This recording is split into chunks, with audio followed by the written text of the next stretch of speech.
셜록 홈즈. 춤추는 사람 그림.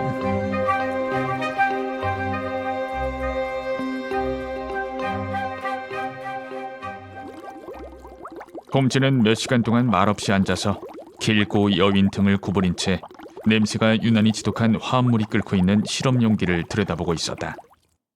머리를 잔뜩 수그린 까닭에 이쪽에서 보면 우중충한 회색 깃털에 검은 벼슬 단 말라빠진 이상한 새처럼 보였다. 그런데 홈즈가 불쑥 말을 건넸다.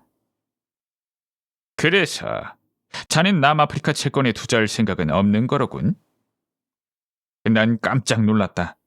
난 홈즈의 기묘한 능력은 익히 알고 있었지만 이렇게 느닷없이 나의 내밀한 생각을 들춰내자 그저 어리둥절할 뿐이었다. 아니, 대체 그건 어떻게 알았나? 홈즈는 김이 오르는 시험관을 손에 든 채 동그란 의자를 빙글 돌렸다. 움푹 팬 두 눈에 웃음기가 스쳤다. 자, 왓슨. 자네 정말 깜짝 놀랐다는 걸 인정하게나. 아이, 그럼 인정하지. 그럼 그런 내용으로 각서를 쓰고 자네 서명이라도 받아야겠군. 아, 왜? 왜냐하면 5분 뒤에 자넨 모든 게 우스울 만큼 간단하다고 할 테니까. 에이, 그런 말은 절대로 하지 않겠네. 여보게, 왓슨. 홈즈는 시험관을 제자리에 세워놓고 학생들 앞에서 강의하는 교수처럼 일장연설을 시작했다. 사실 추론을 한다는 건 그다지 어려운 일이 아니라네. 추론의 연수에서 뒤의 것은 앞의 것과 관련되어 있고 추론의 고리 하나하나는 단순한 사실로 이루어져 있어. 그런데 추론을 끝낸 뒤에 중간 과정을 빼고 사람들에게 출발점과 결론만 제시한다면 다소 유치하긴 해도 그야말로 놀라운 효과를 거둘 수 있거든.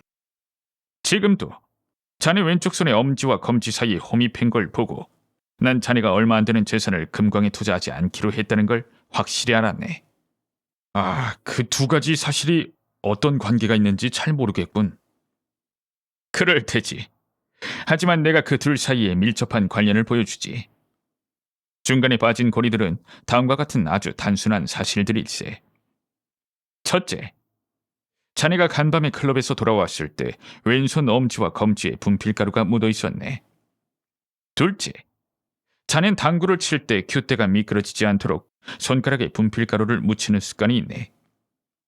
셋째, 자넨 꼭 서스턴하고만 당구를 치네. 넷째, 자넨 4주일 전에 나에게 서스턴이 남아프리카 자산에 대한 선택 매매권을 갖고 있는데 이것이 유효기간 한 달짜리라면서 자네에게 공동투자를 권했다는 얘기를 했네. 다섯째, 자네 수표장은 내 서랍 안에 보관되어 있는데 열쇠를 달란 말을 하지 않았어. 여섯째, 자넨 그런 식으로 돈을 투자하지 않기로 결심한 거지. 정말 우스울 만큼 간단하군. 난 소리쳤다. 내가 뭘 했나? 홈즈는 뾰로통해져서 말했다. 무슨 문제든지 일단 설명이 끝나면 자네한텐 다 유치한 게 되고 마는군. 왓슨? 이건 아직 설명이 안 된 문제인데 자네가 한번 설명해보게. 그는 종이 한 장을 탁자 위에 던져놓고 다시 화학 분석으로 돌아갔다. 난 눈이 휘둥그레져서 종이에 그려진 우스꽝스러운 상형 문자를 쳐다보았다. 아니, 홈즈, 이건 애들 그림 아닌가? 난 소리쳤다. 오, 자넨 그렇게 생각하는구만. 그게 아니면 대체 뭐란 말인가?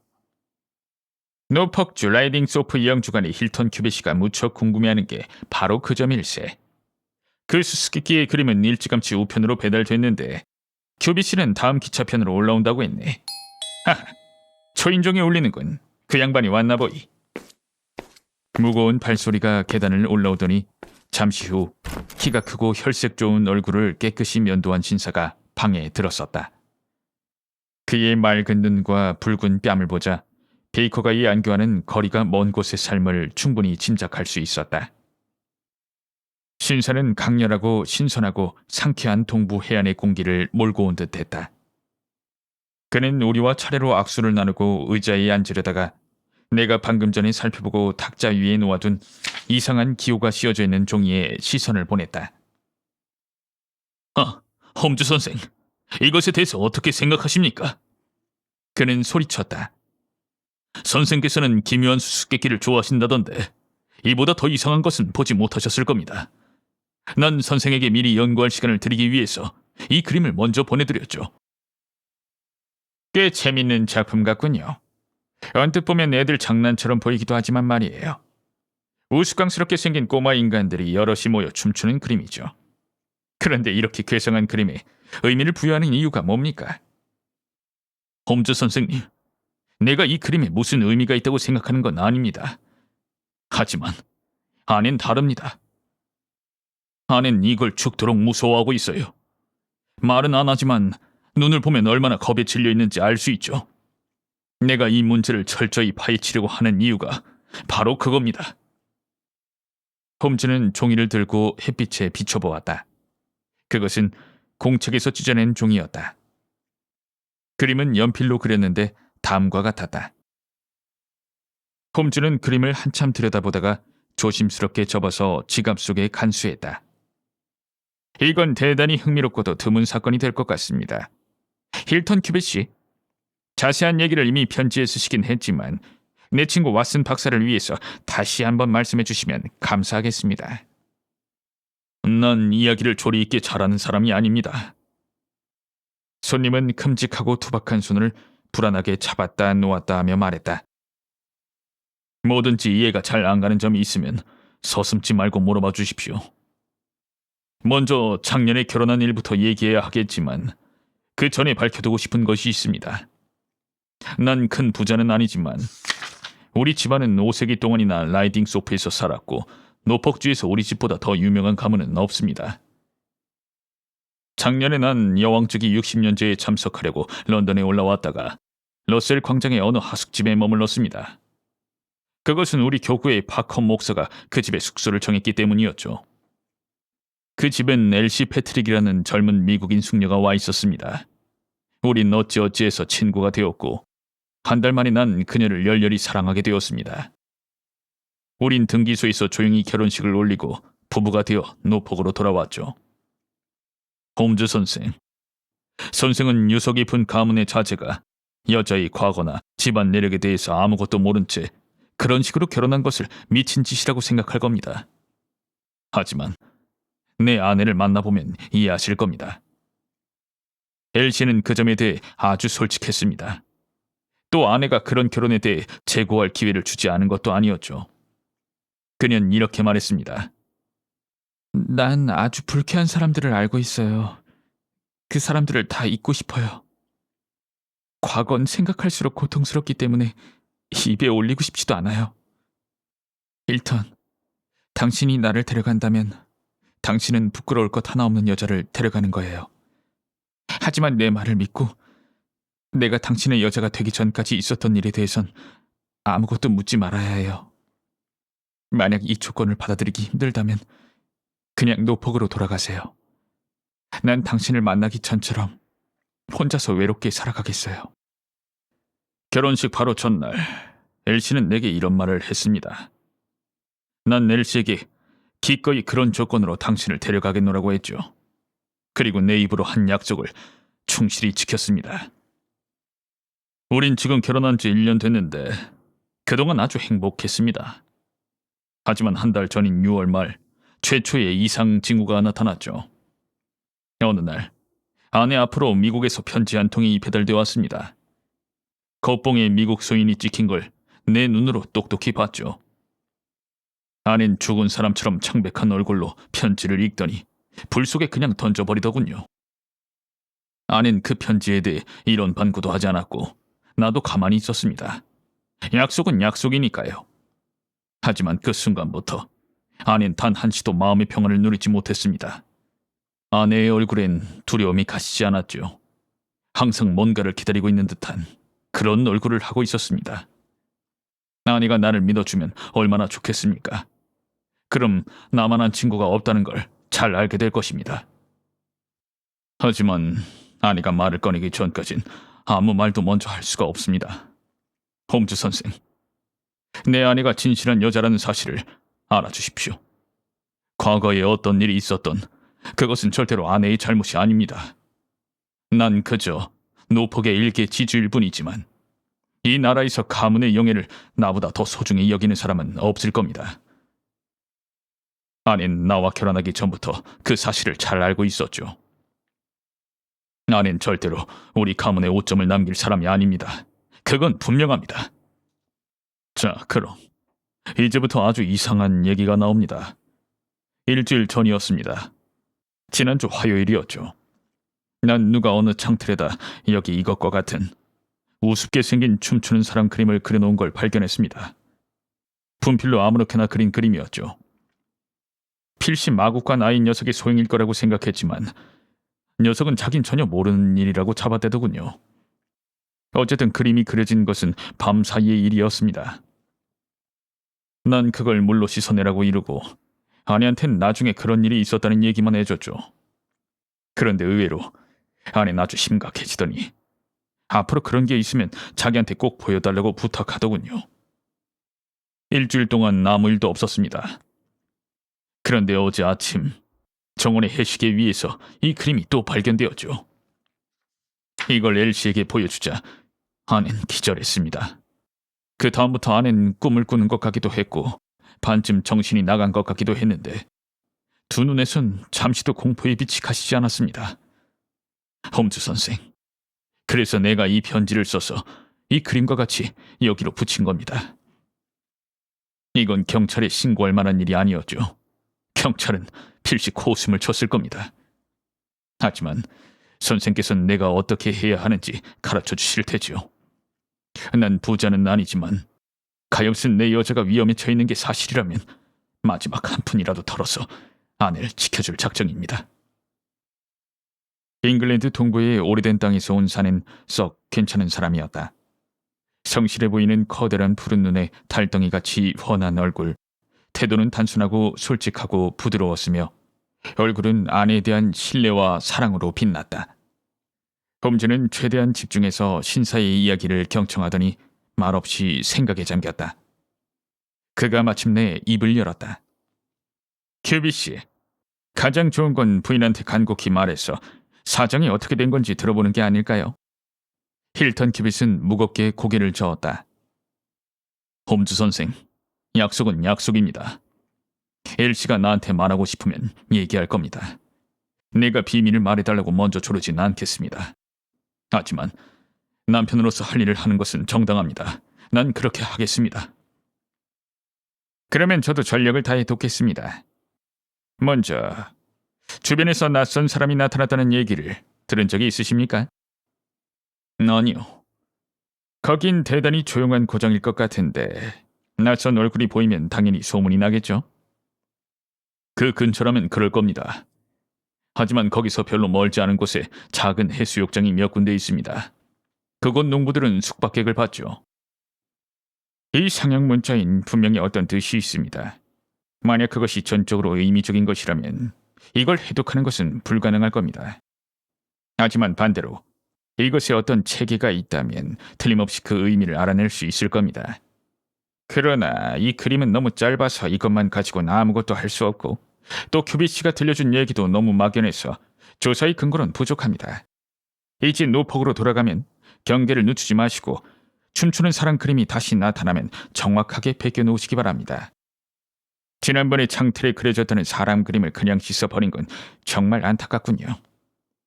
그리고 근처에 낯선 사람들이 나타나지 않았는지 잘 알아보시고 새로운 증거가 모이면 다시 와주십시오. 힐턴 큐비 씨, 내가 할 수 있는 조언은 이것뿐입니다. 만일 어떤 급박한 사태가 발생하면 당장 노폭으로 달려가도록 하겠습니다. 이 만남이 있고 난 뒤 셜록 홈즈는 골똘히 생각에 잠기는 일이 많아졌다. 다음 며칠 동안 그는 가끔씩 수첩에서 종이를 꺼내들고 기이한 사람 그림을 한참 동안 뚫어지게 쳐다보곤 했다. 하지만 그 사건에 대해 일체 언급하진 않았다. 그로부터 2주일이 지난 다음 오후에 막 외출을 하려는데 홈즈가 나를 불러세웠다. 왓슨? 외출할 생각 말고 그냥 집에 있게나. 왜? 오늘 아침에 힐턴 큐빗한테서 정보가 왔거든. 춤추는 사람 그림의 힐턴 큐빗. 기억하지? 1시 20분에 리버풀가에 도착할 예정이라고 했네. 금방 여기 올 거야. 전보를 보니 그 사이에 중요한 사건들이 있었나 보이. 우린 오래 기다릴 필요가 없었다. 노폭의 지주는 역에서 나오자마자 이륜마차를 잡아타고 전속력으로 달려왔다. 수심이 가득한 얼굴, 피로에 젖은 눈, 이마엔 주름살까지 잡혀 있었다. 홈즈 선생, 이 일 때문에 피가 마를 지경입니다. 큐비씨는 지친 듯 안락의자에 털썩 주저앉았다. 나를 상대로 음모를 꾸미고 있는 보이지도 않고 알지도 못하는 인간들에게 둘러싸인 기분이라니 정말 고약하기 짝이 없군요. 게다가 아낸 그것 때문에 조금씩 죽어가고 있는데 이젠 피와 살을 가진 인간이 견딜 수 있는 한계에 다다랐습니다. 아낸 내 눈앞에서 시들시들 말라가고 있어요. 부인은 여태껏 아무 말도 없으십니까? 네, 아직은. 그 가여운 여자가 말하려고 한 적도 있었지만 과감하게 말문을 열진 못하더군요. 난 아내가 털어놓고 말할 수 있게 도와주려고 했지만 방법이 서툴렀던 것 같습니다. 오히려 움츠러들게 만들었을 뿐이니까요. 아내는 우리 집안의 오랜 역사와 이 지역에서 누리고 있는 명성, 그리고 그동안 티끌 한 점 없이 지켜온 명예에 대해 얘기를 꺼내곤 했습니다. 그러면서 그 얘기를 할 듯 말 듯 하다가 결국은 하지 못하고 딴 얘기로 방향을 바꾸곤 했죠. 그래도 뭔가 알아낸 게 있죠? 그렇습니다. 난 선생의 조사에 도움이 될 수 있도록 춤추는 사람 그림을 몇 가지 더 모아왔습니다. 그런데 그보다 중요한 건 그자를 봤다는 겁니다. 아니, 뭐라고요? 그림을 그린 자를? 네, 그렇습니다. 그자가 그림 그리는 현장을 목격했습니다. 하지만 모든 일을 순서대로 말씀드리죠. 지난번에 여기 다녀간 뒤 다음날 아침에 제일 먼저 눈에 띈 건 새로 그려진 춤추는 사람 그림이었습니다. 그것은 연장 창고의 검정색 문틀 위에 분필로 그려져 있었죠. 창고는 잔디밭 옆에 있어서 집 안에서도 훤히 내다 보입니다. 그 그림을 그대로 베껴왔습니다. 큐빗은 종이 한 장을 펼쳐서 탁자 위에 올려놓았다. 그림은 다음과 같다. 잘 하셨습니다. 홈즈가 말했다. 정말 잘하셨군요. 자, 말씀 계속하시죠. 난 그걸 베껴놓고 그림을 지워버렸죠. 하지만 이틀 뒤 아침에 새로운 그림이 나타났습니다. 이건 그걸 베낀 겁니다. 홈즈는 두 손을 마주 비비며 기쁨에 못 이겨 싱글벙글했다. 자료 수집이 착착 잘 되고 있군요. 사흘 뒤에 그림을 끼적거려 놓은 종이 한 장이 더 발견됐습니다. 해시계 위에 조약돌로 눌러놓았더군요. 자, 바로 이겁니다. 보다시피 두 번째 것과 똑같은 그림이죠. 그래서 난 밤중에 숨어서 지켜보기로 결심하고 리볼버를 꺼내 들고 잔디밭과 정원이 내다보이는 서재에 자리를 잡고 앉았습니다. 밤 2시경이었죠. 창가에 앉아있는데 달빛만 비출 뿐 사방은 깜깜했습니다. 그때 등 뒤에서 발자국 소리가 들리더니 아내가 실내복 차림으로 나타났습니다. 아낸 제발 들어와서 자라고 애원하더군요. 난 우리한테 그렇게 바보 같은 장난을 치는 녀석이 누군지 알고 싶다고 솔직하게 말했습니다. 그러자 아낸 그건 어리석은 장난일 뿐이니 신경 쓰지 말라고 했습니다. 여보, 그게 그렇게 신경 쓰이거든. 우리 둘이 여행이라도 떠나는 게 어때요? 그럼 불쾌한 일을 피할 수 있잖아요.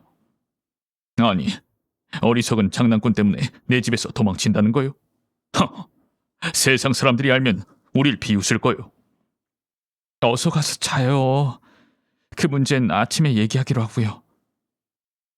그때 문득 달빛에 드러난 아내의 하얀 얼굴이 점점 더 하얘지더니 내 어깨를 잡은 아내의 손에 힘이 들어가는 게 느껴졌습니다. 뭔가가 연장 창고의 그늘 속에서 움직이고 있더군요. 시커먼 형체가 낮게 보복해서 창고 모퉁이를 돌아가더니 문 앞에 쪼그리고 앉는 모습이 보였죠. 난 권총을 들고 뛰어나가려고 했지만 아내는 두 팔로 나를 껴안고 필사적으로 매달렸습니다. 아내를 떨쳐내려고 해도 죽자사자 매달려서 놓아주질 않더군요. 겨우 뿌리치고 밖으로 뛰쳐나가 창고 앞으로 달려가 보니 놈은 이미 사라지고 없었습니다. 하지만 왔다 간 흔적은 남겨놓았더군요. 문짝 위에 춤추는 사람 그림이 그려져 있었으니까요. 그런데 그것은 벌써 2번이나 등장한 그림이었습니다. 내가 진작에 베껴놓은 것이었죠. 난 정원을 뛰어다니며 구석구석 뒤졌지만 놈의 흔적을 찾을 길이 없었습니다. 하지만 놀랍게도 놈은 계속 거기에 있었던 게 분명합니다. 아침에 다시 창고 문짝을 살펴보니 밤중에 본 그림 밑에 새로운 그림이 더해져 있었으니까요. 그 그림을 갖고 계십니까?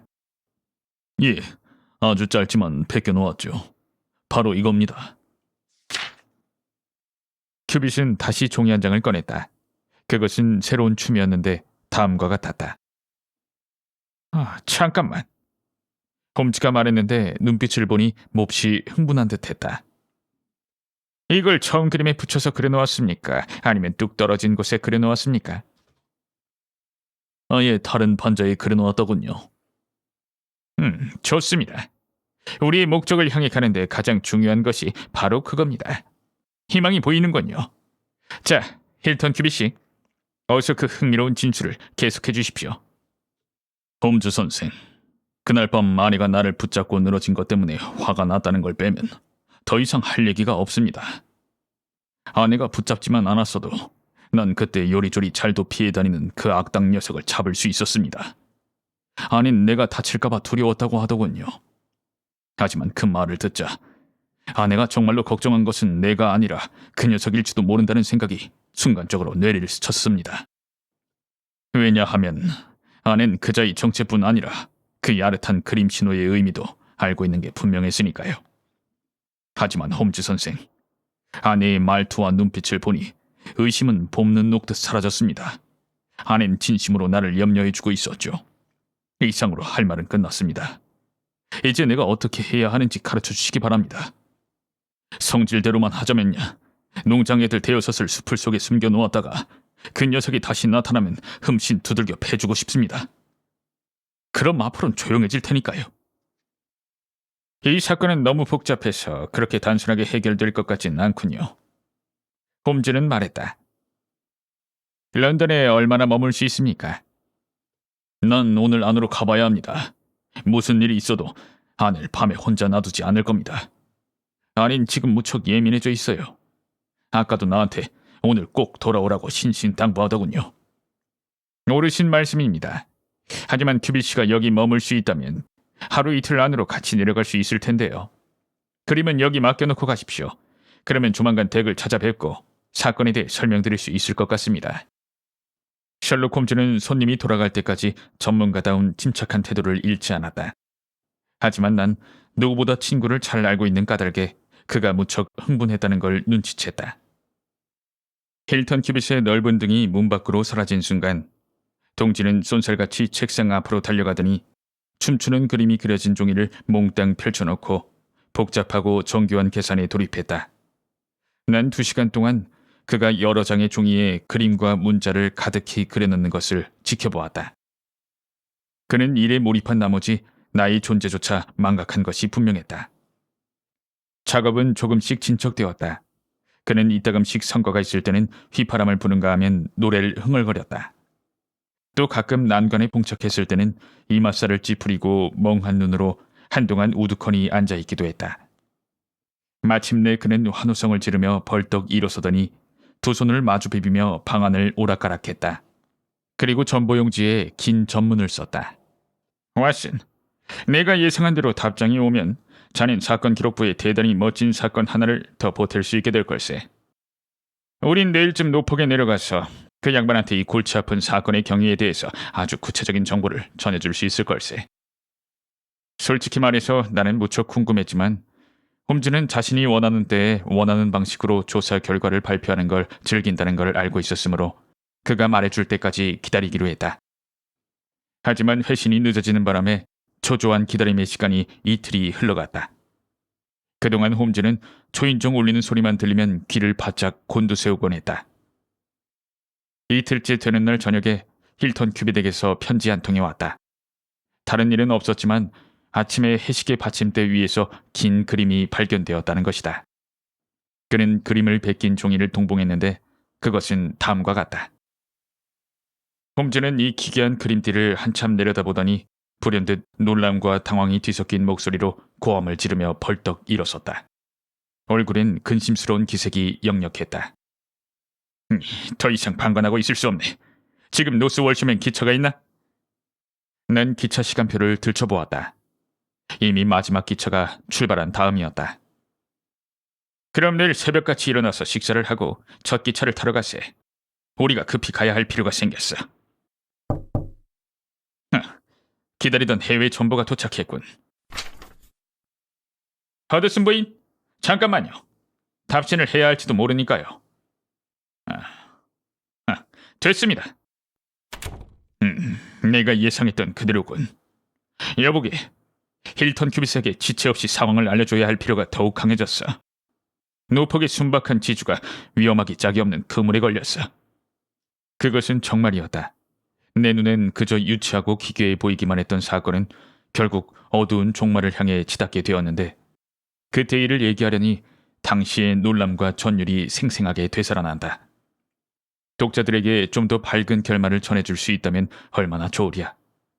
하지만 이것은 사실 기록이니 많지 며칠 동안 영국 전역을 뒤흔들었던 라이딩 소프 영주간의 기이한 사건들의 연쇄를 따라 그 비극적인 결말까지 말하지 않을 수 없다.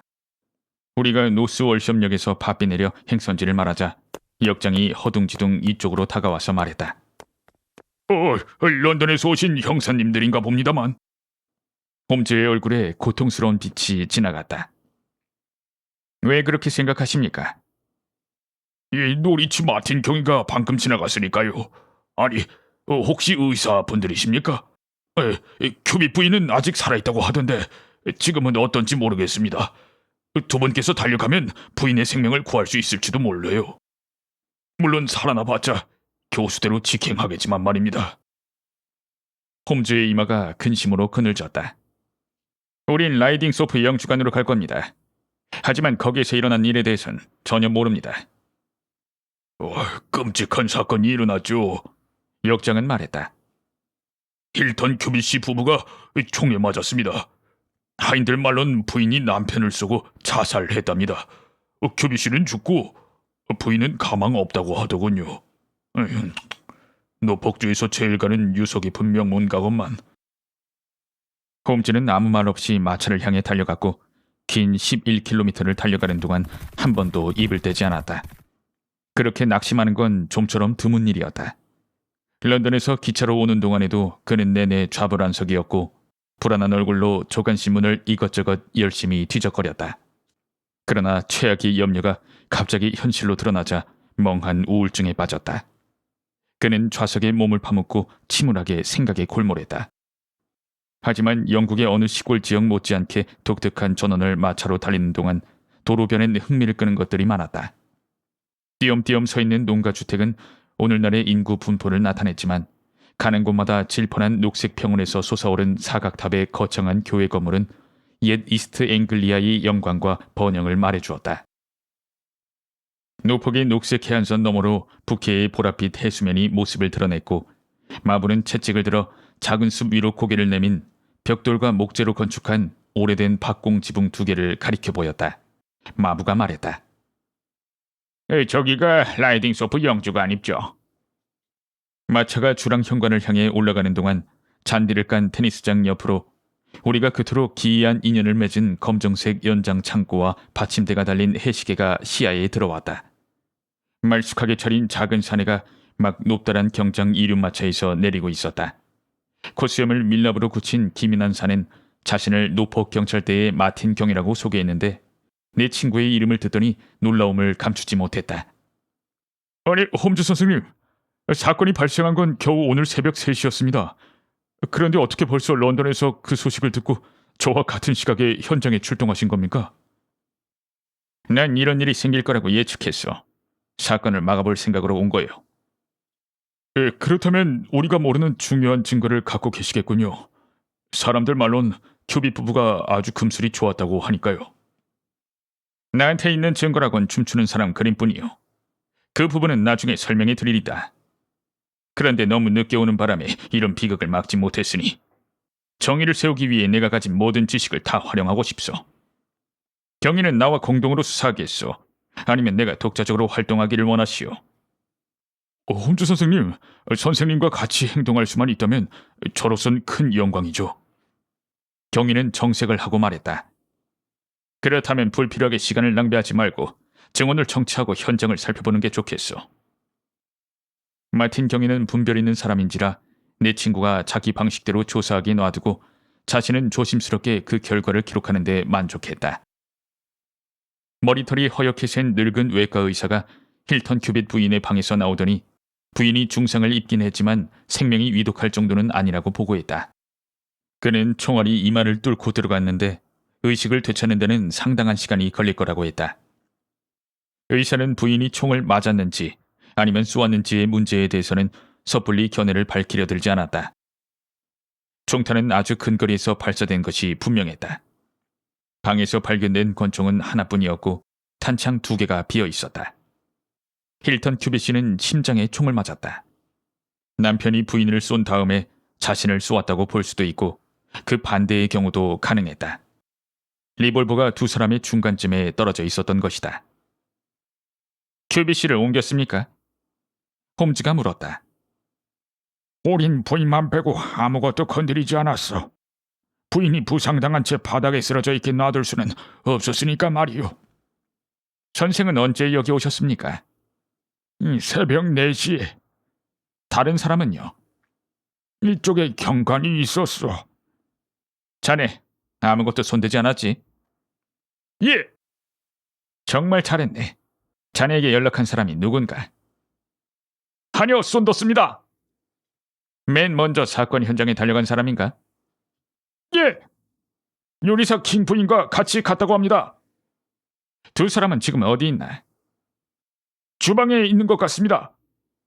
그럼 당장 두 사람의 이야기를 들어보는 게 좋겠구만. 높은 창문이 나 있고 참나무로 건축한 낡은 홀은 조사실로 바뀌었다. 홈즈는 해쓱한 얼굴로 고풍의 커다란 의자에 앉아 있었다. 난 냉혹하게 빛나는 그의 두 눈에서 자신이 구해내지 못한 의뢰인을 대신해서 복수할 때까지 이 수사에 자신의 모든 것을 바치려는 결연한 의지를 읽을 수 있었다. 그 밖에 거기 모인 사람들은 깔끔한 마틴 경위, 희끗한 머리의 늙은 시골 의사, 나, 그리고 둔해 보이는 마을 경관이었다. 두 여인은 차근차근 이야기를 했다. 그들은 총성을 듣고 잠에서 깼는데 1분 뒤에 또다시 총성이 들려왔다. 둘의 방은 붙어 있었고 킹 부인은 쏜더스에게 달려갔다. 두 여인은 함께 계단을 내려갔다. 서재 문은 열려 있었고 책상 위에선 촛불이 타고 있었으며 주인은 방 한가운데에 엎어져 있었다. 그는 이미 숨이 끊어진 상태였다. 부인은 창가에 웅크리고 앉아 벽에 머리를 기대고 있었는데 끔찍한 부상을 입었고 얼굴 한쪽은 온통 피투성이었다. 부인은 힘들게 숨을 몰아쉬고 있었지만 말을 할 수 있는 상태는 아니었다. 방은 물론이고 복도까지 연기와 화약 냄새로 가득했다. 창문은 분명히 안에서 잠긴 상태였다. 두 여인 다 그것을 똑똑히 보았다고 했다. 두 사람은 곧 의사와 경관을 부르러 달려갔다. 그리고 마부와 마국간 소년의 도움으로 마님을 침실로 옮겼다. 침대엔 주인 부부가 모두 들어가 잔 흔적이 있었다. 부인은 평상복 차림이었고 주인은 잠옷 위에 실내복을 걸치고 있었다. 그들은 서재에 들어와서 아무것도 손대지 않았다. 두 여인이 아는 한 주인 부부는 그동안 말다툼 한 번 한 적이 없고 언제 보아도 아주 금술 좋은 부부였다. 하녀들의 증언은 대체로 이와 같았다. 마틴 경위의 질문에 대해서는 문이 다 안쪽에서 잠겨 있었으므로 아무도 집안에서 빠져나갈 수는 없었다고 대답했다. 홈즈의 질문에 대해서는 방에서 나와 계단을 향해 달려갔을 때 화약 냄새가 끼쳐온 기억이 난다고 진술했다. 이 부분을 주목하는 게 좋을 거예요. 홈즈는 형사에게 말했다. 이제 방안을 철저하게 조사할 때가 된 것 같소이다. 서재는 삼면에 책이 가득 꽂혀 있는 작은 방이었다. 보통 크기의 창문 앞엔 책상이 놓여 있었고 창밖으로 정원이 내다보였다. 사람들의 시선은 맨 먼저 불어난 지주의 시신에 쏠렸다. 우람한 체구의 사나이가 바닥에 쓰러져 있었다. 매무새가 흐트러진 걸 보니 자다가 급하게 뛰어나온 듯했다. 총탄은 앞에서 날아와 심장을 관통한 뒤 몸속에 남았다. 아무 고통 없이 즉사한 것임에 틀림없었다. 실내복이나 두 손에 화약가루는 묻어있지 않았다. 시골 의사는 부인의 얼굴에 화약이 묻어 있었지만 손은 깨끗했다고 증언했다. 홈즈가 말했다. 손에 화약이 묻어 있지 않다는 것만으로는 아무것도 알 수가 없습니다. 물론 화약이 묻어 있다면 그것으로 끝이지만요. 탄약통이 잘 안 맞아서 화약이 뒤쪽으로 분출되는 경우가 아니라면 손에 화약가루를 묻히지 않고도 여러 발을 쏠 수 있죠. 이제 큐비씨의 시신을 옮겨도 될 것 같군요. 그런데 선생은 부인의 몸에서 아직 총알을 제거하지 않았지요? 이 총알을 빼내려면 큰 수술을 해야 하오. 하지만 리볼버엔 아직 탄약통이 4개가 남아있어. 2발이 발사되고 2사람이 총을 맞았으니까 계산은 맞소이다. 저 창에 맞은 총알도 계산에 넣으신 겁니까? 홈즈는 말을 하며 몸을 휙 돌리더니 길고 가는 손가락으로 창틀에 뚫린 구멍을 가리켰다. 총알 구멍은 밑에서 2.5cm가량 위쪽에 뚫려 있었다. 이럴 수가! 경위가 부르짖었다. 저걸 대체 어떻게 발견하신 겁니까? 적을 찾고 있었으니까요. 놀랍소. 시골 의사가 말했다. 정말 대단하오. 한 발이 더 발사됐다면 여기에 한 사람이 더 있었다는 얘기가 돼요. 하지만 그게 누구이고 여기서 어떻게 도망친 거요? 그건 이제부터 알아내야 할 문제입니다. 셜록 홈즈가 말했다. 마틴 경이, 아까 하녀들은 방에서 나오자마자 화약 냄새를 맡았다고 했고 나는 그 점이 대단히 중요하다고 했는데 기억하고 있어? 예, 물론입니다. 하지만 솔직히 말해서 그 말의 의미를 제대로 이해하진 못했습니다. 그것은 총이 발사된 순간 방문은 물론 창문도 열려 있었다는 걸 암시하는 거예요. 그렇지 않다면 화약 연기가 그렇게 순식간에 집안에 퍼지진 못했을 거예요. 외풍이 있었던 거지. 하지만 방문과 창문이 열려 있었던 시간은 극히 짧았어. 그건 어떻게 아십니까? 천능이 흐르지 않았으니까. 와, 대단하십니다. 정말 대단해요. 경위가 외쳤다. 비극의 순간에 창문이 열려 있었다는 걸 알게 되면서 난 이 사건에 제3의 인물이 개입됐을 거라고 생각했어. 그자는 창밖에서 방 안으로 총을 쐈어. 그런데 방 안에서 그자를 겨냥해 총을 쐈다면 창틀에 맞았을 가능성도 있는 거요. 그래서 찾아보니 역시 거기 총탄 자국이 있었어. 하지만 창문은 어떻게 해서 안에서 잠긴 거죠? 부인이 본능적으로 창문을 닫은 다음 잠갔을 거요. 하지만 이게 뭐야? 책상 위에 숙녀의 핸드백이 놓여 있었다. 그것은 은재 장식을 단 깜찍한 악어 가죽 가방이었다. 홈즈는 핸드백을 열고 안에 든 것을 쏟아놓았다. 그 안에서 나온 것은 영국 은행이 발행한 50파운드짜리 어음 20장 한 묶음이었다. 그 밖엔 아무것도 없었다. 이건 법정에 제출해야 할 테니 잘 보관하도록 하시오. 홈즈는 내용물을 도로 집어넣고 핸드백을 경위에게 건네주었다. 이제 우린 이 3번째 총탄에 대해서 설명해야 하오. 나무가 쪼개진 모양으로 보면 그것은 방 안에서 발사된 것이 분명하오. 요리사 킹 부인과 다시 얘기하고 싶군요. 킹 부인, 아까 시끄러운 총소리를 듣고 잠에서 깼다고 했죠? 그건 처음에 난 총소리가 그 다음에 난 소리보다 더 크게 들렸다는 뜻인가요? 글쎄요. 저는 자다가 일어났기 때문에 그것까진 잘 모르겠습니다, 선생님. 하지만 소리가 아주 컸던 것 같습니다. 혹시 두 사람이 거의 동시에 총을 발사한 소리라고 생각하진 않으시오? 그건 잘 모르겠어요, 선생님. 난 틀림없이 그랬을 거라고 확신하오. 마틴 경이, 이 방에서 알아낼 수 있는 건 다 알아낸 것 같소. 같이 나가서 정원에 어떤 증거가 남아있는지 둘러봅시다. 서재 창문 앞은 화단이었는데 그 앞에서 사람들은 모두 탄성을 터뜨렸다. 꽃은 짓밟혀 있었고 부드러운 흙에는 온통 발자국 투성이었다. 그것은 큼직한 남자 발자국이었는데 구두코가 유난히 길고 뾰족했다. 홈즈는 다친 새를 찾는 리트리버 사냥개처럼 화단을 헤집고 다녔다. 그러다가 환호성과 함께 몸을 굽혀 작은 노쇠 탄피를 주워들었다. 내 이럴 줄 알았지. 그것은 탄피 배출기가 달린 리볼버였어. 말하자면 이게 바로 세 번째 탄약통이요. 마틴 경위, 이제 사건은 거의 해결된 것 같소이다. 홈즈가 대가의 솜씨로 신속하게 수사를 진행시키자 시골 경위는 놀란 빛을 감추지 못했다. 처음에 그는 자신의 위치를 확보하려고 애쓰는 것 같더니만 이젠 감탄한 나머지 홈즈가 이끄는 대로 군말 없이 따르고자 했다. 용의자가 누굽니까? 경위는 물었다. 그 문제에 대해선 나중에 말하리다. 난 이 사건의 몇 가지 요소에 대해서 아직 당신에게 설명하지 못했어. 이왕 이렇게 됐으니 내가 하던 대로 수사를 계속 밀고 나가는 게 좋겠어. 자초지종은 나중에 한꺼번에 설명하리다. 홈즈 선생님, 마음대로 하십시오. 범인만 잡으면 되니까요. 난 비밀주의로 나가고 싶은 생각은 눈꼽만큼도 없지만 행동에 돌입해야 할 때 길고 복잡한 설명을 늘어놓는 건 불가능하오. 난 이 사건의 단서를 완전히 손에 넣었어.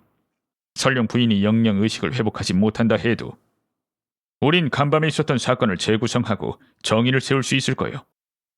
우선 이 근처에 엘리지라는 여관이 있는지 알고 싶소만. 하인들을 하나씩 불러 물어보았지만 아무도 그런 곳에 대해선 몰랐다.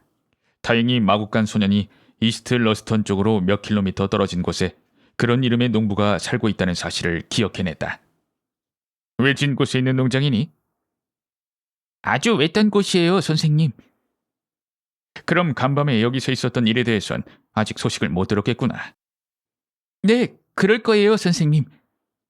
얘야, 말에 안장을 얹어라. 엘리지 농장에 편지를 좀 전해다오. 홈즈는 주머니에서 춤추는 사람 그림이 그려진 종이를 여러 장 꺼냈다. 그리고 그것들을 펼쳐놓고 책상 앞에 앉아서 뭔가를 한참 끼적거렸다. 마침내 그는 소년에게 편지를 건네주며 당사자에게 직접 전해주라고 지시하고 어떤 질문을 받아도 절대로 대답하지 말라고 주의를 주었다. 편지 겉봉을 보니 주소는 홈즈의 평소에 정연한 글씨체와는 딴판으로 꾸불꾸불하고 고르지 못한 글씨체로 씌워져 있었고 수신자는 노폭주, 이스트 러스턴, 엘리지 농장, 에이브 슬레이니 씨 앞으로 되어 있었다. 홈즈는 말을 건넸다. 경위, 내 생각엔 호송대 파견을 요청하는 전보를 치는 게 좋겠어. 내 계산이 정확하다면 극히 위험한 죄수를 주 감옥으로 호송해야 할 테니까 말이오. 저 아이가 편지를 배달하는 길에 전보를 붙여줄 거예요. 왓슨? 오후에 런던행 기차가 있으면 그걸 타고 올라가도록 하세. 아직 끝내지 못한 흥미로운 화학 분석이 있는데 이 사건은 곧 종료될 것 같으니까. 소년에게 편지를 돌려보낸 뒤 셜록 홈즈는 하인들을 소집했다. 그리고 혹시 누가 와서 힐턴 큐빗 부인을 찾거든 부인의 용태에 대해서는 아무 말도 하지 말고 당장 손님을 응접실로 안내하라고 지시했다. 그는 하인들에게 이것이 얼마나 중요한 일인가를 누누이 강조했다. 그리고 응접실로 자리를 옮긴 뒤 화살은 시위를 떠났다며 이제 결과를 기다리는 동안 시간을 최대한 활용해야 한다고 말했다. 의사는 이미 다른 환자를 돌보러 떠났고 남은 사람은 경위와 나뿐이었다. 1시간 동안 기다리는 동안 두 분이 재밌고 유익한 시간을 보낼 수 있게 해주겠어. 홈즈는 의자를 책상 앞으로 바짝 끌어당기고 춤추는 사람의 익살스러운 동작이 기록된 종이를 여러 장 펼쳐놓았다. 왓슨? 자네의 그 타고난 호기심을 오랫동안 채워주지 못했으니 정말 미안하게 생각하네. 경위? 당신에겐 이 사건의 범죄 수사에 관해 연구할 수 있는 소중한 기회가 될 거예요. 내가 이 흥미로운 상황에 대해 알게 된 것은 힐턴 큐빗씨가 베이커가로 찾아와서 상담했기 때문이었어. 그리고 홈즈는 경위에게 지금까지 있었던 일에 대해 간략하게 설명해 주었다. 그래서 나는 지금 여기 있는 이상한 그림들을 보게 됐어. 이 그림들이 그토록 끔찍한 비극으로 이어지지 않았다면 누구나 이걸 보고 코웃음 칠 거예요. 사실 난 온갖 형태의 암호에 정통하고 그 같은 주제에 관해 작은 논문을 발표하기도 했어. 난 그 논문에서 160가지의 암호를 분석했지만 솔직히 말해서 이렇게 생긴 건 처음이요. 물론 이러한 형태의 암호 체계를 만들어낸 목적은 명백하오. 그것은 이 그림이 어떤 의미를 갖고 있다는 사실을 은폐하고 아이들 낙서에 지나지 않는다는 인상을 주기 위한 것이요. 하지만 하나의 그림이 하나의 문자에 대응된다는 걸 알고 온갖 형태의 암호문에서 보편적으로 통용되는 규칙을 적용하면 암호의 해독은 간단한 일이었어. 맨 처음 받은 메시지는 너무 짧아서 이 그림이 대문자 E를 나타내는 것만 확실하게 말할 수 있을 뿐 그 이상에 대해선 도저히 알 도리가 없었어. 알다시피 알파벳 E는 영어 알파벳에서 가장 자주 쓰이는 글자라 짧은 문장에서도 제일 흔하게 마주칠 정도요. 그런데 첫 번째 메시지의 그림 15개 중에서 4개가 같은 것이니 이걸 알파벳 E로 생각하는 게 타당했어. 그런데 그 중엔 깃발을 든 사람이 있는가 하면 그렇지 않은 사람도 있는데 깃발을 든 사람이 드문드문 분포되어 있는 걸 보면 깃발이 문장 안에서 한 단어의 끝을 알려주기 위해 쓰였다고 추측할 수 있어. 난 이걸 하나의 가설로 삼고 알파벳 E를 나타내는 것이 이 그림이라고 표시했어. 하지만 진짜 어려운 건 그 다음부터였어. 이 다음으로 자주 쓰이는 알파벳으론 그다지 두드러진 게 없을 뿐 아니라 인쇄물에서 평균적으로 자주 쓰이는 글자가 있다 해도 하나의 짧은 문장 안에선 정반대로 나타날 수도 있으니 말이요. 글자의 사용 빈도수를 대략 산술적으로 따져보면 T, A, O, I, N, S, H, R, T 그리고 L의 순서가 돼요. 하지만 T, A, O, I는 거의 비슷한 빈도로 쓰이고 게다가 어떤 의미가 발생될 때까지 글자를 조합하려면 한도 끝도 없는 작업이 될 게 뻔했어. 그래서 난 자료가 더 모이기를 기다렸어. 힐턴 큐빗씨는 나를 다시 찾아왔을 때 짧은 문장 2개와 한 단어로 된 듯한 메시지 하나를 건네주었어. 여기 있는 그림이 바로 그거요. 자, 그런데 5개의 글자로 이루어진 단어에서 2번째와 4번째 자리에 이가 벌써 2번이나 등장하오. 이 단어는 세버, 절단하다, 레버, 지뢰, 또는 네버, 결코 안 된다가 될 수도 있어. 그런데 어떤 요청에 대한 대답으론 네버가 가장 그럴듯했고 그리고 정황으로 보았을 때 이 말은 부인의 대답임에 분명했어. 그렇다면 우린 이제 기호 이것이 각각 N, V, R을 나타낸다고 말할 수 있어. 그래도 아직은 무척 어려웠어. 그런데 문득 멋진 생각이 떠오르면서 다른 글자를 몇 가지 더 해독할 수 있게 되었소이다. 만약 이런 암호문이 내 예상대로 부인이 과거에 친하게 지냈던 누군가의 호소라면 2개의 이 사이에 3개의 글자가 들어있는 단어는 필시 E, L, S, I, E, LC라는 이름을 나타낼 거라는 생각이 떠오른 거예요. 암호문을 조사해보니 3번이나 반복해서 나타난 메시지가 그런 단어로 끝을 맺었어. 이 메시지들은 LC를 향한 어떤 호소임에 분명했어. 이렇게 해서 나는 L, S, I를 알게 되었어. 하지만 그것은 어떤 호소일까? LC 앞에 있는 단어는 겨우 알파벳 4개로 이루어져 있고 또 E로 끝나오. 그것은 C, O, M, E. 컴이 틀림없었어. E로 끝나는 4글자로 된 단어를 전부 대입해 보았지만 맞는 것이 없었으니까 말이요. 이렇게 해서 나는 C, O, M을 알게 되었고 첫 번째 메시지를 다시 한번 공략해 볼 수 있게 되었어. 난 단어 사이를 띄우고 아직 모르는 기호는 점으로 찍어 표시했어. 그러자 이렇게 됐소이다. 점, M, 점, E, R, E, 점, 점, E, S, L, 점, N, E, 점. 이제 첫 번째 글자는 A일 수밖에 없는데 그것은 대단히 쓸모있는 발견이었어. 왜냐하면 A는 이 짧은 문장에서 3번이나 등장했으니 말이요. 그리고 2번째 단어에 H가 들어가는 것도 분명했어. 그러자 이렇게 되더군.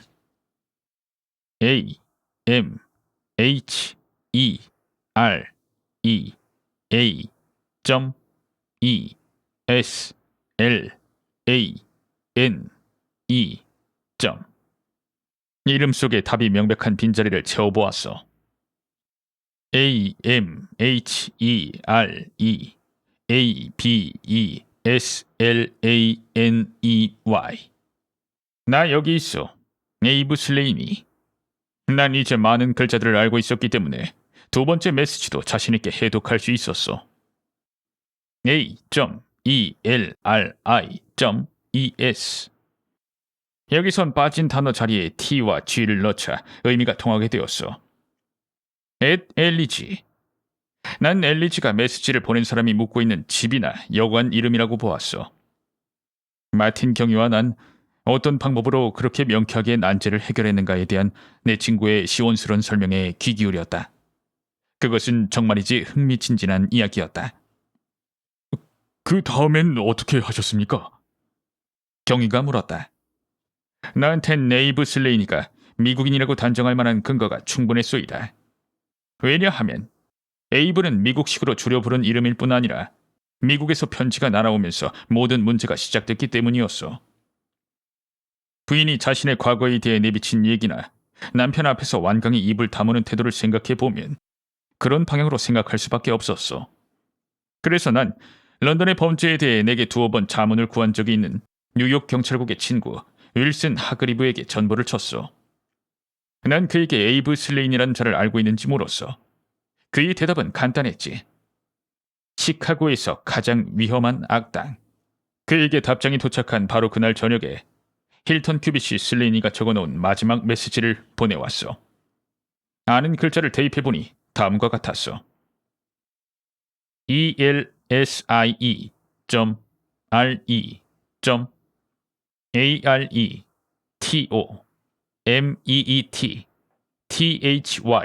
ELSIE.RE.ARETOMEETTHYGO.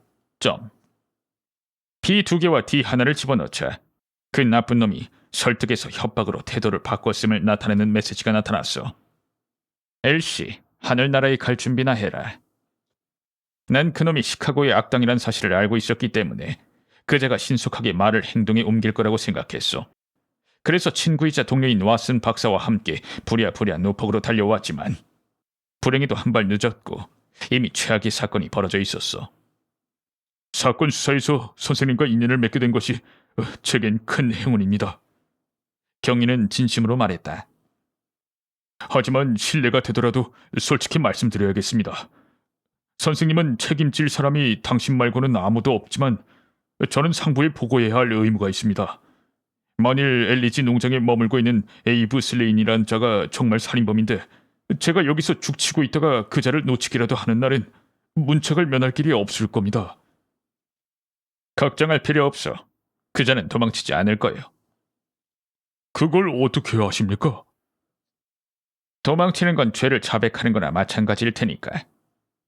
그럼 가서 그 자를 체포하겠습니다. 난 그자가 금방 여기 나타날 거라고 생각하오. 하지만 범인이 여길 왜 오겠습니까? 내가 편지로 오라고 했으니까. 셜록 홈즈 선생님, 정말 터무니없는 말씀을 하시는군요. 왜 그자가 선생님이 오란다고 오겠습니까? 오히려 의혹만 키워서 그자를 쫓아내는 꼴이 되지 않겠습니까? 난 아무 편지 쓰는 법을 알고 있어. 셜록 홈즈는 말했다. 내 생각이 틀리지 않다면 지금 진입로를 올라오고 있는 사람이 바로 그 신사일 거예요. 한 사내가 현관문을 향해 성큼성큼 길을 올라오고 있었다.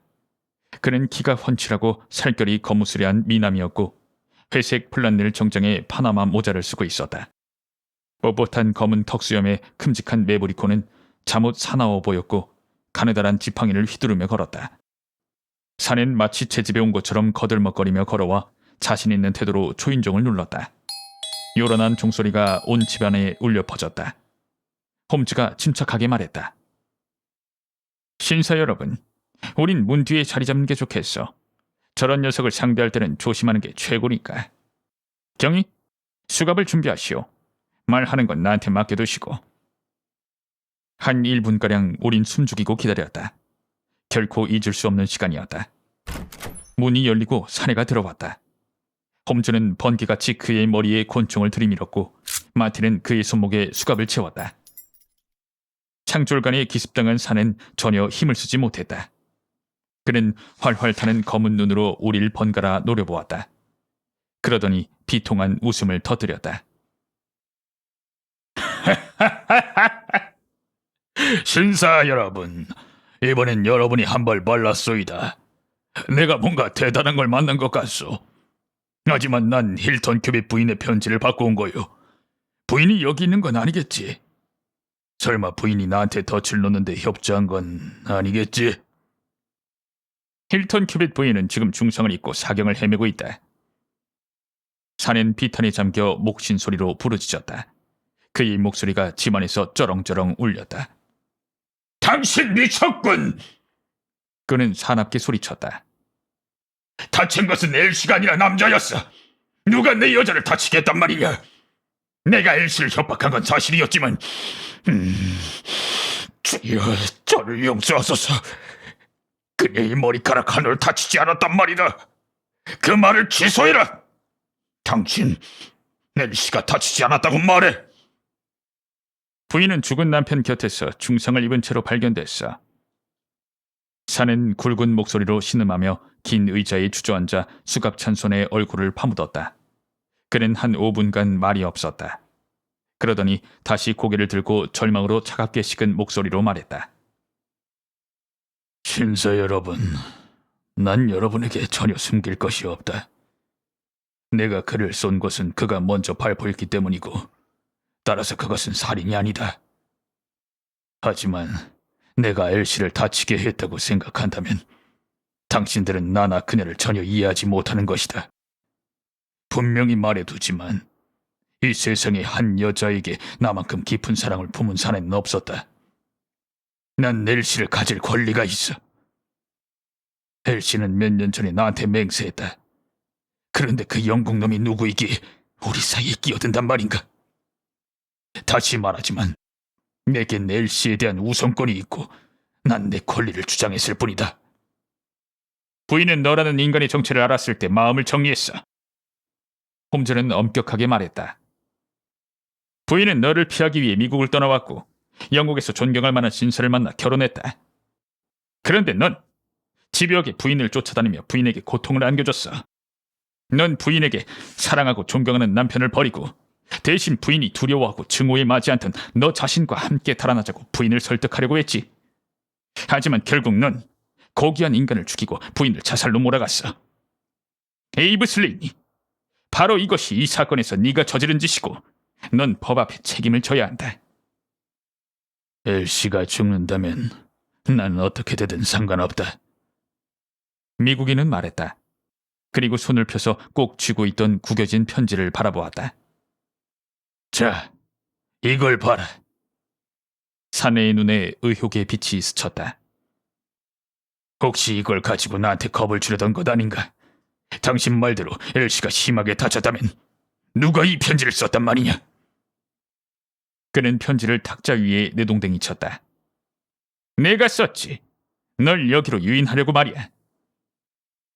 당신이 썼다고? 춤추는 사람 그림의 비밀을 아는 것은 조인트의 조직원들 뿐인데 그런데 어떻게 이걸 썼단 말인가? 암호를 만드는 사람이 있으면 해독하는 사람도 있는 법이지. 홈즈는 말했다. 슬레이니, 노리치에서 너를 호송하기 위해 마차 한 대가 오고 있다. 하지만 그 사이에 네가 끼친 피해를 조금이나마 보상할 시간이 있어. 넌 힐턴 큐빅 부인이 남편을 살해한 혐의를 받았다는 사실을 알고 있느냐? 만일 내가 여기 없었고 또 암호문을 해독하지 못했다면 부인은 살인죄를 뒤집어 썼을 것이야. 네가 부인에게 조금이나마 속지 않은 길은 부인이 남편의 비극적인 최후에 직접적으로든 간접적으로든 전혀 책임이 없다는 사실을 온 세상에 분명히 밝히는 것이다. 그건 오히려 내가 바라는 바다. 내가 할 수 있는 일은 숨김없이 진실을 밝히는 것이겠지. 미국인이 말했다. 당신이 하는 말은 당신에게 불리한 증거로 사용될 수 있어. 그것을 밝히는 것은 내 의무다. 경위는 영국 형사법의 숭고한 페어플레이 정신을 잊지 않고 소리쳤다. 실레이니는 어깨를 들썩했다. 할 수 없지. 무엇보다 여러분은 내가 이 숙녀와 어렸을 때부터 아는 사이였다는 걸 이해해주기 바란다.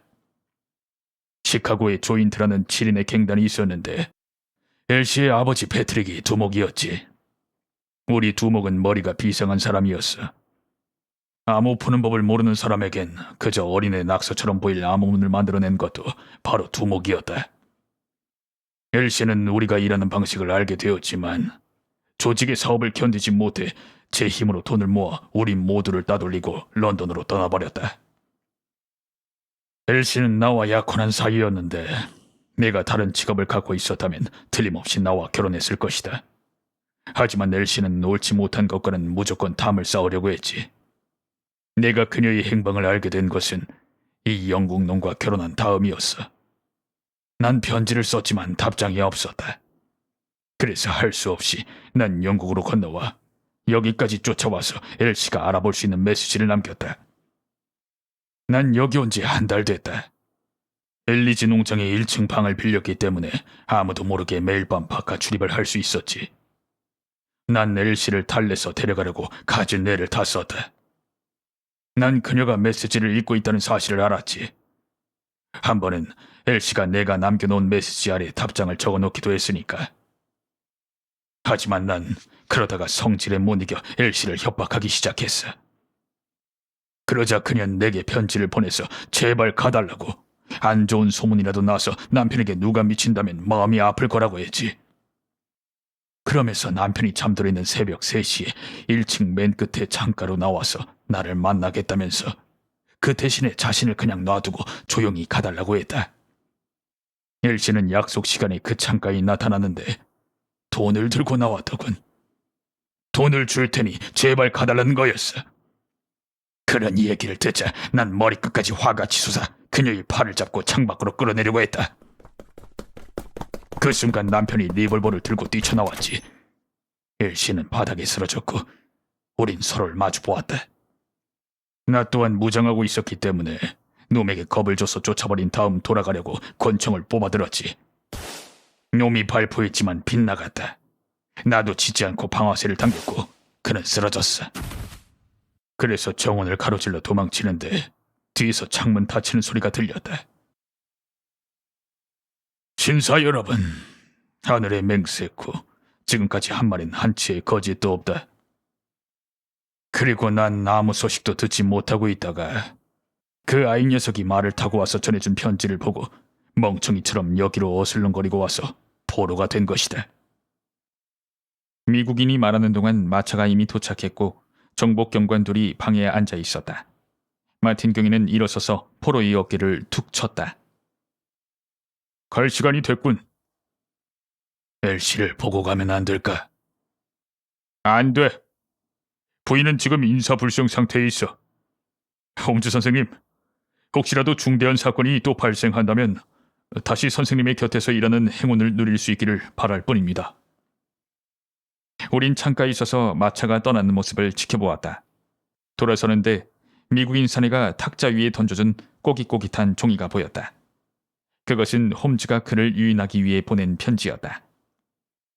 왓슨, 어디 한번 읽어보게나. 홈즈는 빙긋이 웃으며 말했다. 거기엔 말은 한마디도 없었고 춤추는 사람 그림이 한 줄 그려져 있을 뿐이었다.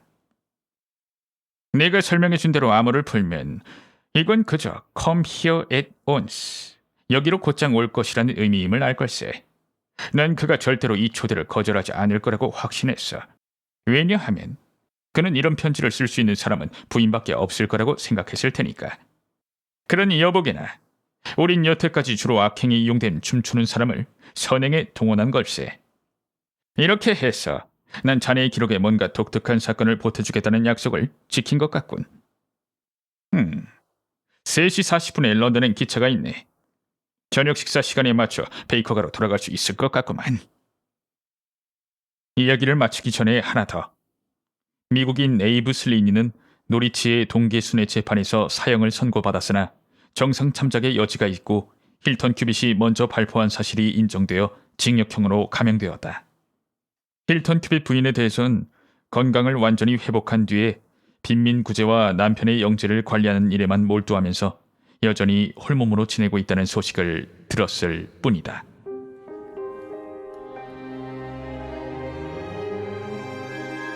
셜록 홈즈. 춤추는 사람 그림. 오늘 밤 책 한 잔.